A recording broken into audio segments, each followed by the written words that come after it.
अस्सलाम वालेकुम स्टूडेंट्स, मैं हूं अब्दुल कुद्दूस बेग, आपका फिजिक्स टीचर। आज हम स्टार्ट करने जा रहे हैं first year physics chapter number 1 measurements. तो स्टूडेंट्स अपने लेक्चर को स्टार्ट करते हैं इंट्रोडक्शन टू फिजिक्स से। स्टूडेंट्स चैप्टर को स्टार्ट करने से पहले हम देखते हैं कि इस चैप्टर में हम किन टॉपिक्स को कवर करेंगे। तो स्टूडेंट्स सबसे पहले हम देखेंगे व्हाट इज़ फिजिक्स, फिजिक्स की डेफिनेशन क्या है। Then we will discuss about physical quantities. Then हम देखेंगे what is international system of units. उसके बाद हम देखेंगे the use of scientific notation, prefixes को डिस्कस करेंगे and what are the uses of prefixes. उसके बाद स्टूडेंट्स हम देखेंगे कि यूनिट्स को यूज़ करने के लिए कुछ कन्वेंशंस हैं, उनको किस तरह फॉलो किया जाता है। After that we will discuss about errors and uncertainties, जिसके बाद हम देखेंगे what are significant figures and how they are used. और लास्टली हम देखेंगे how to assess total uncertainty in mathematical operations. और इस चैप्टर का जो लास्ट टॉपिक है जो कि बहुत ही इंपॉर्टेंट है, दैट इज डायमेंशंस। तो स्टूडेंट्स चैप्टर को स्टार्ट करते हैं चैप्टर के इंट्रोडक्शन से। तो स्टूडेंट्स जब से इंसान ने सोचने, समझने और मुशाहिदा करने के अमल को स्टार्ट किया है, तब से वो अपने इर्द गिर्द मौजूद दुनिया को खोजने में मसरूफ़ अमल है। तो इंसान की इसी ऑब्जर्वेशन, थिंकिंग और रीजनिंग की वजह से साइंस का पहला डिसिप्लिन जो मार्ज़े वजूद में आया, उसको हम कहते हैं नेचुरल फ़िलॉसफी। तो स्टूडेंट्स नेचुरल फ़िलॉसफी को डिफ़ाइन करने के बाद हम देखते हैं व्हाट इज़ साइंस। साइंस किसे कहते हैं? तो स्टूडेंट्स साइंस की डेफिनेशन देखिएगा, the knowledge which we gained after observation and experimentation. तो स्टूडेंट्स वो इल्म जो हम मुशाहिदात और तजुर्बात की बना पर हासिल करते हैं, उसको साइंस कहते हैं। तो साइंस को डिफाइन करने के बाद साइंस को 2 डिवीजन्स में ब्रेक किया जा सकता है।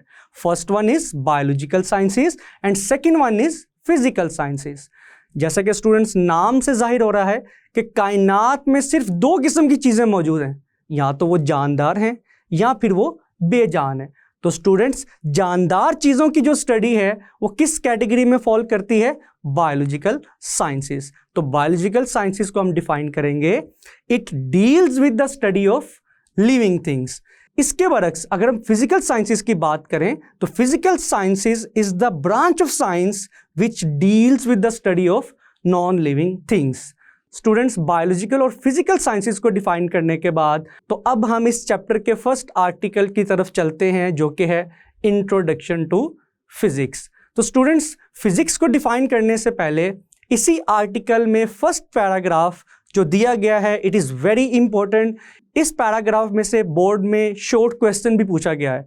तो टॉपिक को स्टार्ट करते हैं। तो टॉपिक की पहली हेडिंग है What are the main frontiers of fundamental science? तो स्टूडेंट्स यहाँ पर एक लफ्ज़ जो कि आपके लिए न्यू होगा, फ्रंटियर्स। तो फ्रंटियर्स को अगर मैं डिफाइन करूँ, फ्रंटियर्स मीन्स महाज, बाउंड्री, लिमिट। तो हम देखते हैं फ्रंटियर्स ऑफ फंडामेंटल साइंस को, जिसका मतलब है कि साइंस को किन किन लिमिट्स तक स्टडी किया जाता है, या साइंस के अंदर हमारी जो रिसर्च है वो किन किन महाजों पे जारी है। तो students there are 3 main frontiers of fundamental science. First one is world of extremely large, second one is world of extremely small and third one is world of middle-sized things, or it is also called as world of complex matter.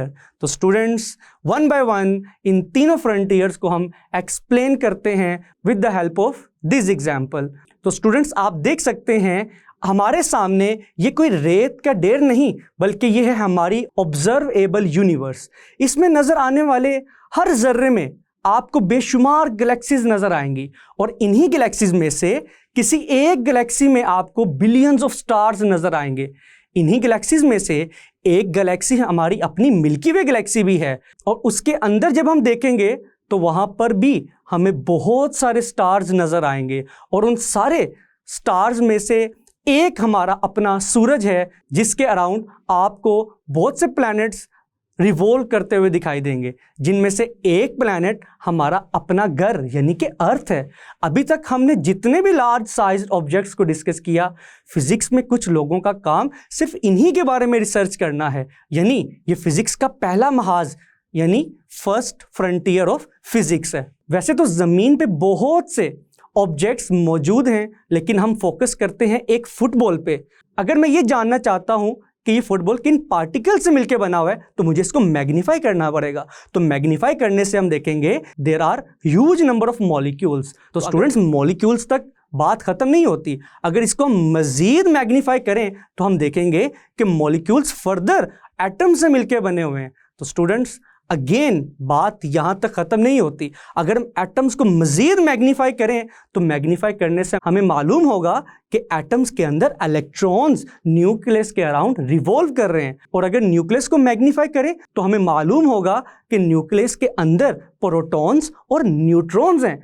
तो students, अगर protons और neutrons में से हम protons को magnify करते हैं तो हमें ये मालूम होगा कि प्रोटॉन्स के अंदर भी स्मॉल पार्टिकल्स हैं, जिनको हम क्या कहते हैं, क्वार्क्स। और students, quarks are the fundamental particles. This study of small objects is the second frontier of physics. तो students, second frontier of physics में आपने देखा कि किस तरह हम प्लैनेट से क्वार्क्स तक स्मॉलर ऑब्जेक्ट्स की तरफ मूव कर रहे हैं। तो साइंस के अंदर कुछ लोगों का काम इन्हीं स्मॉल ऑब्जेक्ट्स को स्टडी करना है, और यह है फिजिक्स का दूसरा महाज, यानी second frontier of physics. Students, हमने लार्ज ऑब्जेक्ट्स से लेकर स्मॉल ऑब्जेक्ट्स को डिस्कस किया। तो जो भी ऑब्जेक्ट्स एक्सट्रीमली लार्ज और एक्सट्रीमली स्मॉल लेवल के दरमियान में आता है, उनकी स्टडी फिजिक्स का तीसरा महाज यानी थर्ड फ्रंटियर ऑफ फिजिक्स है। तो स्टूडेंट्स, इस एक्सप्लेनेशन के बाद मैं उम्मीद करता हूं कि first frontier of physics, second frontier and third frontier of physics आपको अच्छे से समझ आए होंगे। तो स्टूडेंट्स, अगर बोर्ड के पॉइंट ऑफ व्यू से देखें तो there are total 3 frontiers of physics: world of extremely large, world of extremely small and world of middle sized things. It is also called world of complex matter. Students, main frontiers of physics को discuss करने के बाद अब हम देखते हैं what is mean by physics. Physics किस इल्म का नाम है? तो स्टूडेंट्स, फिजिक्स की डेफिनेशन आप ग्रेड 9 में भी पढ़ चुके हैं। Physics is the study of matter, energy and there interaction.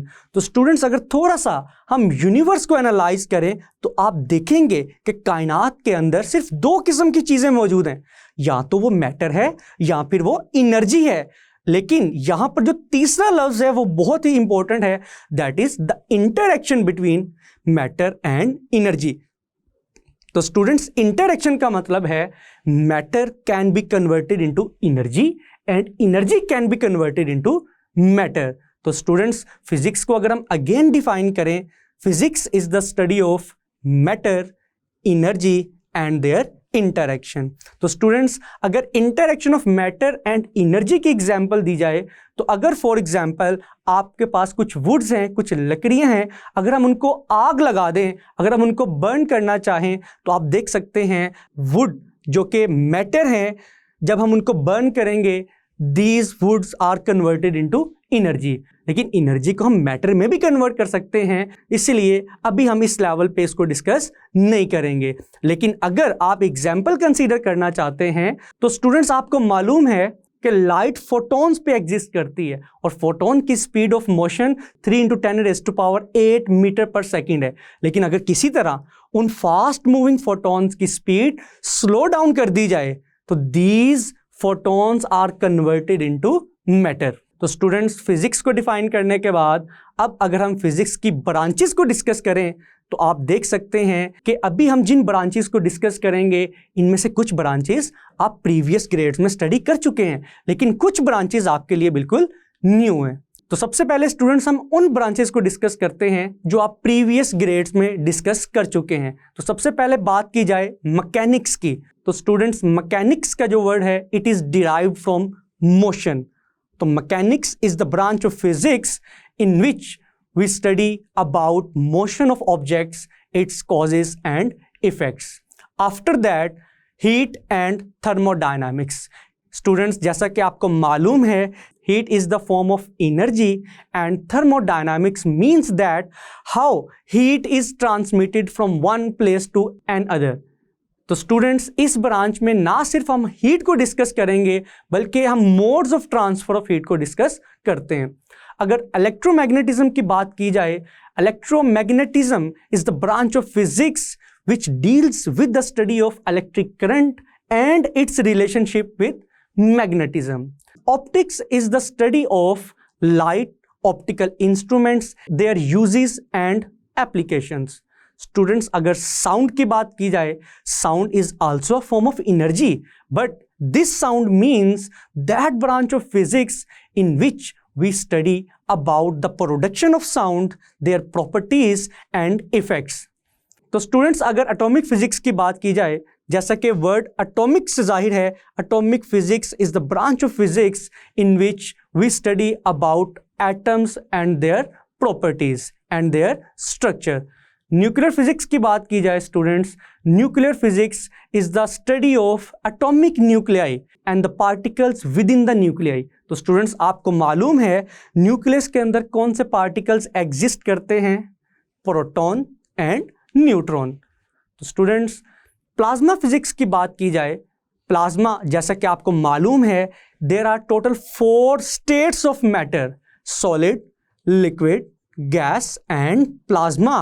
Plasma is the 4th state of matter in which matter exists in ionic form. तो स्टूडेंट्स, प्लाज्मा फिजिक्स में हम मैटर की 4th स्टेट को स्टडी करते हैं जो कि matter की आयोनिक स्टेट है. अब हम उन ब्रांचेस को डिस्कस करते हैं जिनके नेम से ही आपको आइडिया होगा कि इसमें किस चीज के बारे में हम स्टडी करते हैं. Students, molecular physics, the study of physical properties of molecules, the chemical bonds between atoms within molecules, as well as molecular dynamics. In solid state physics, we study about the structure and properties of solids. Then particle physics is the branch of physics in which we study that ultimate particles of which the matter is composed. Particle physics में हम उन particles को study करते हैं जिनसे matter बनता है. और स्पेस फिजिक्स की बात की जाए, it is the blend of physics and astronomy that aims to understand the environment surrounding our planet. Lastly students, कुछ ऐसी ब्रांचेज हैं जो कि आपके लिए बिल्कुल न्यू होंगी. For example, hydrodynamics, a branch of physics that deals with the motion of fluids and the forces acting on solid bodies immersed in fluids and in motion relative to them. Superfluidity, the study of fluids with zero viscosity. Superfluidity में हम उन fluids को study करते हैं जिनके अंदर different layers के दरमियान कोई resistance की force नहीं होती. अगर सुपर कंडक्टिविटी की बात की जाए, it is the study of those conductors with zero resistance, कि जिसमें करंट के रास्ते में किसी किस्म की कोई रुकावट नहीं पेश आती.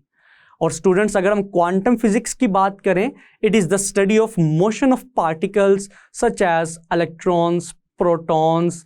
स्टूडेंट, क्वांटम वर्ड बहुत ही इंपॉर्टेंट है. क्वांटम फिजिक्स के अंदर हम स्मॉलर ऑब्जेक्ट्स को स्टडी करते हैं जिनका साइज बहुत ही स्मॉल है. For example, protons, electrons and those particles which are moving with speed of light. In magnetohydrodynamics is the branch of physics which deals with the behavior of electrically conducting fluids in a magnetic field. और students, आखिर में अगर हम last branch की बात करें जो कि है स्पेशल एंड जनरल रिलेटिविटी, तो students, special and general relativity आपको मालूम है कि एक फेमस साइंटिस्ट है आइंस्टाइन. ये दोनों थेरीज आइंस्टाइन की प्रिडिक्ट की हुई हैं जो कि ये स्टेट करती हैं all motion must be defined to a frame of reference and that space and time are relative rather than absolute concepts. Physics का नॉलेज सिर्फ फिजिक्स तक महदूद नहीं बल्कि फिजिक्स को हम डिफरेंट और ब्रांचेस में भी यूज करते हैं. For example, astrophysics, biophysics, chemical physics, engineering physics, medical physics, physical oceanography and physics of music. तो students, these are the interdisciplinary areas of physics कि फिजिक्स और किस किस फील्ड में इस्तेमाल होती है. तो स्टूडेंट्स, अगर एस्ट्रोफिजिक्स की बात की जाए, in astrophysics we use principle of physics in astronomy. Biophysics, जैसा कि नाम से जाहिर है, the use of principles of physics in medical और biological fields. In chemical physics we use different laws and principles of physics in chemistry. There are also other interdisciplinary areas of physics such as engineering physics, medical physics, physical ओशियानोग्राफी.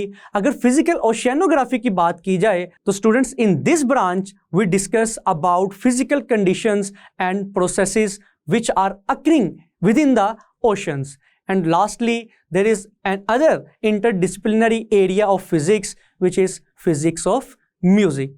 मैं उम्मीद करता हूं कि आज का lecture आपको अच्छे से समझ आया होगा. इसको अच्छे से प्रिपेयर कीजिएगा. अपना ख्याल रखिएगा. अल्लाह हाफिज़.